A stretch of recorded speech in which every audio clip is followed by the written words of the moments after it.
Today I want to talk to you about the quality of your sleep because it's a very good predictor for me as a coach, as a therapist, as a mental health expert to understand whether you're happy or unhappy.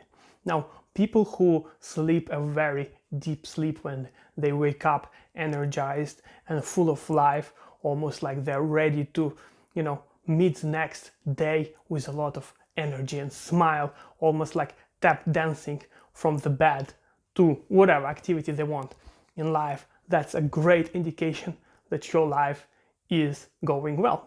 Now, if you have problems falling asleep, if you don't have a very good rest while you sleep, and you are easily woken up by noises, etc., maybe even if you have like bad dreams when you sleep, there's all of those things are indicators that there is something to be done in regards to your happiness. Few errors that people make on a regular basis when it comes to sleep is, for example, they just before they go to sleep they play with their phone, and this kind of activity stimulates your brain and doesn't allow you to sleep well. So that's bad. It's to be avoided at all cost. Other thing is, for example, they eat too close to their sleeping hours, which is why their body is activated. Again, it doesn't allow them to fall asleep. Something else is, for example, they don't do enough activity, physical activity, mental activity, and therefore when they are about to fall asleep, they have very active mind, because it's essentially, not very engaged mind. And you need some engagement, you need some brain activity, you have body activity in order to, when you fall to sleep, almost like to immediately start sleeping as soon as your head hits the pillow. So if you don't have that, if you have to stay awake for a very long time, that there is a problem. Now, there are a few things that you can do to help yourself fall asleep. They help me to fall asleep, such as I have an acupuncture mat, and that acupuncture mat just presses on my body in all the right ways, on all the right points, and my back, all over my back. And what it does is relaxes my body and it helps me to fall asleep.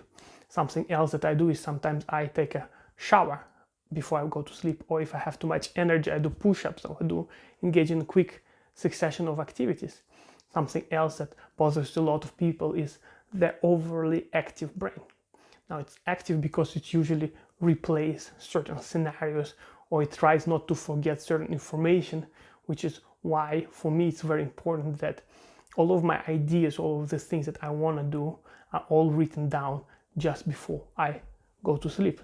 Let's talk about happiness journal. The benefit of happiness journal is that it allows you to process certain ideas, certain thinking before you actually go to bed, right? And it helps you organize your life overall, but specifically when it comes to sleeping is if you write all your emotions down, all your worries down, and you kind of do almost like a personal self-therapy, just because you're writing things down, you're able to process better the emotions that you have.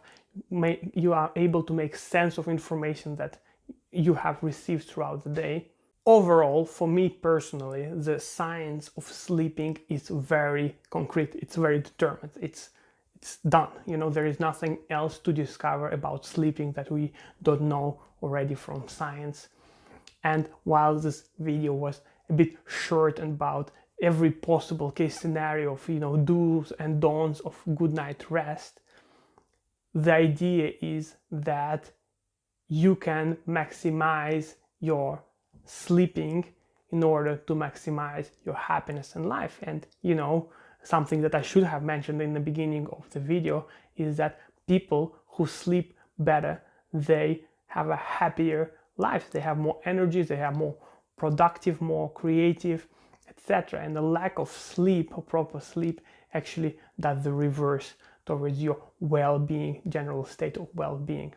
So I will attach in the description a link to an article where you can read pretty much everything that there is about sleeping, And again, there is nothing else to know. It's very concrete, all the things. So if you're doing all of those things, you should be getting the good night rest.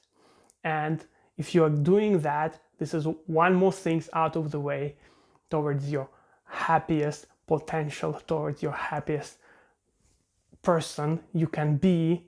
And I think it's very important. So if you don't have that in your life, if sleep is problem, just see this article that I will be attached and just understand what are the parts of your life that are not going well, what you might be not doing correctly. And yeah, and if you have any more questions, just talk to me. Otherwise, thank you very much, and I see you soon.